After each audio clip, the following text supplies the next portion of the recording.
Would you like to know how to actually start a live video? Meaning, what do you start talking about once you press the go live button? Well, I'm going to teach you a few tips and tricks on exactly what to do, what to say, and how to get the engagement up right away, going through the roof when you hit that live button. So hang tight, let's get started. Hi, my name is Nicole Riley, and I'm the creator of Learn to Go Live. Don't forget to hit that subscribe button and turn on the bell so the next time I publish a new video, you get notified. The first thing you want to do or try to do is using a software or an app. In my case, I use Ecamm.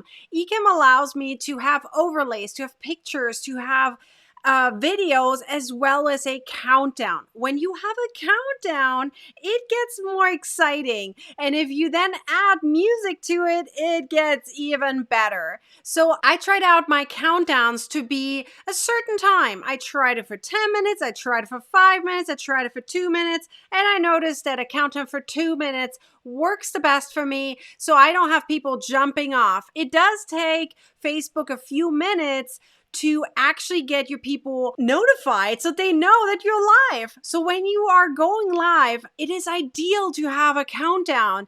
It doesn't look like that when people jumping on, they're missing something. It gives them enough time to grab a cup of coffee and then sit there and like, oh, I didn't miss anything yet. Yay, it's about to start. Okay. And then it gets exciting because it has the countdown. So let me show you how mine looks like. Here you can see a picture of how my countdown looks like. I decide to cut or trim, I should say, my video after my live is over. So you can't actually see the 2 minutes anymore on my videos. So let me be more specific. When I go live, I have a 2-minute countdown, and that's how it looks like, okay? It has 2 minutes, and it has that little thing that it looks like an L shape right now. That goes around in a circle. It's actually a square, so it's going around in a circle around a square. And it gives them a little bit more of an enticing engagement going, right? While the countdown is going down. On top of that, I have music running in the background. That music, make sure that you're allowed to use it. I grabbed that specific piece of music from YouTube, being a free music that you can have and use, has no copyrights or anything attached to it. So make sure that when you play music, you're allowed to use that piece of music, okay? So having said that, after the live is over, I cut or trim my video, which Facebook and YouTube both allow you to do, so that it doesn't have that countdown too long anymore. Because for people who do the replay, they don't want to sit there for 2 minutes. I'm like, why am I sitting here? I can fast forward. So just cut it down to, in my case, I cut it down so that it's only 2 seconds left, and then I go live. Once you then go live, remove the countdown, the first thing you want to do is smile and introduce yourself and say welcome to your audience. Just like that. Use your hands, move around, smile, and be enthusiastic. It is really, really important. Try to overdo it a little bit, because believe it or not, what you believe is overdoing is actually normal what the audience sees. Yes, that is actually true. When I try to be silly, it really does look like a normal human being just talking and having fun. So be sure to be really silly, or try to be as silly as you can be. And I'm not saying be weird or anything, but, show a smile and use your hands. You have them, right? So that movement, that engagement, that smile on your face is what makes people want to listen to you and click and listen to the live. It also allows them to want to talk to you, engage with you, chat with you, whether it's YouTube or Facebook.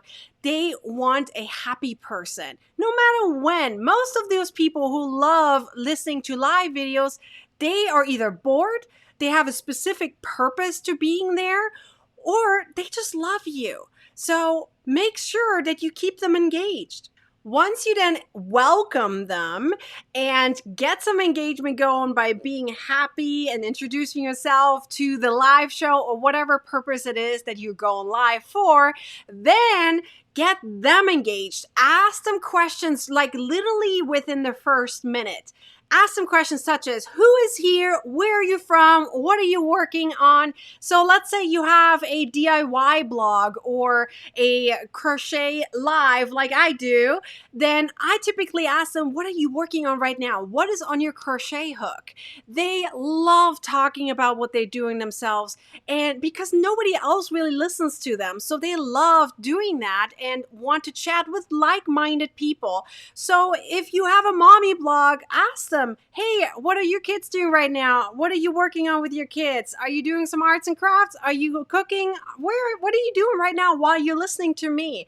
They love chatting with you. So ask questions to get them engaged, to get them to comment, because that drives up your reach on any platform, because the platforms do look like how much engagement you have, and that drives that up, and you are good to go. Once you then ask them a question, which by the way is important even during the replay. Why? Because during the live, you get them to engage with you by answering the questions. When a person watches the replay, they see the comments flying in and want to do the same. They want to be part of the group, right? We're like wolves, right? We all want to be part of a group of people. We don't want to be alone, really, right? And the leader of the group is you being live on camera. And then your audience wants to be part of this, right? We humans want to be part of a group and just want to talk to like-minded people. So if you get them during the live already engaged and chatting with you, then during the replay, they continue wanting to engage with you, which then down the road allows your video to get more engagement even after your live is over.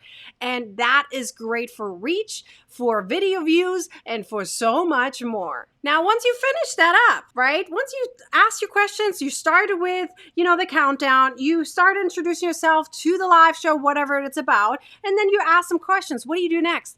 You give them the agenda. While they're chatting with you and typing things up, you start talking immediately about what the agenda is for your live video. So if you want to say, hey, we're going to talk about 3 tips about XYZ, and then I'm going to do XYZ, let's say it's a different subject, right? Then give them that. Tell them exactly why they're here for and why they should be listening all the way through. And is there something enticing at the end maybe that you want to do? That will be a great thing to do, because if they know something important is happening at the end of the live and they should be staying all the way through, what does that do? It increases retention rate, which again increases engagement, again helps you get bigger reach. So make sure you have something important at the end of every live show that they want to listen to. They want to stay all the way through because you gave them something awesome. Something at the end is happening, and then you tell them what is going to happen, but make it enticing enough that you're not giving everything away. For example, for my crochet side, and when I go live every Wednesday for my show called Whip Wednesday, standing for Work in Progress, I also have a game show going on. By the way, if you want to know more about that, I have a video coming out for that, and it's going to be at my YouTube channel talking about how to do your own game show live. Anyways, having said that, I have that game show at the end, which means they get to win something. So they have to listen to the entire live, and it's entertaining. Don't get me wrong, I'm not boring or anything. And I tell them things and everything they want to know about. I teach them whatever it is. And at the end, I ask them one question about what's just happened, right? So they want to listen to the whole thing because they want to have a chance to win something and feel important, right? So that is really a good way to keep them engaged. You can also do a freebie giveaway, or it doesn't have to be a giveaway, just something at the end to say, hey, I have some important news I want to tell you. Make sure you stay until the end. Whatever it is, entice them to stay all the way through. And then once you did your agenda, you get right into telling them a story. Make it a quick story. So what I just talked about, the first thing, so the countdown is 2 minutes. Your little intro should be maybe 10 seconds or so, right? Then you give them your question. How long does it take to ask a question, right? Maybe another 10 seconds.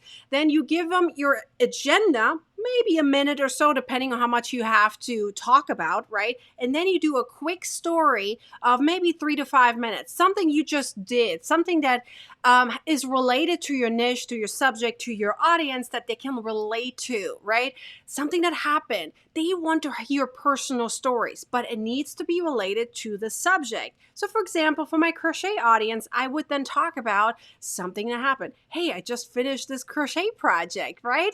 Let me show you what that is. And I'm so excited. How do you like this? Do you like the color? Do you like the stitch I used?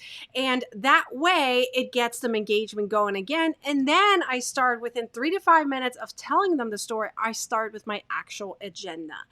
That is the format that I use for my Facebook Live videos. For my YouTube videos, they're very, very similar, but that live show has a completely different agenda. But the idea is still the same. I'm still going to start with a quick little intro or with a slide similar to a countdown. I usually don't really use a lot of countdowns on YouTube because YouTube has its own countdown, right? Before you go live, it has a countdown on the bottom, which is why I don't use it often to have my own overlay on the countdown. I start talking about right away, why are they there? Then I do my intro, just like I said, meaning I ask them a question, I give them the agenda, I give them my story, and then I go right into it. That is how I start a live video. Now, do me a favor, try that out and then come back here and let me know if this was helpful. I want to know if this idea on how to start a live video helps for you too, and if you see some engagement going.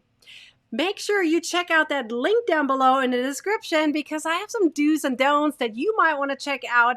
Sign up for my newsletter so you get that freebie sent right to your email inbox. And then like, comment, and share this video and subscribe to my YouTube channel and turn on the little bell so you get a notification the next time I'm live and or publish a new video here on my channel, Live Engagement. I hope to see you next time. Until then, bye!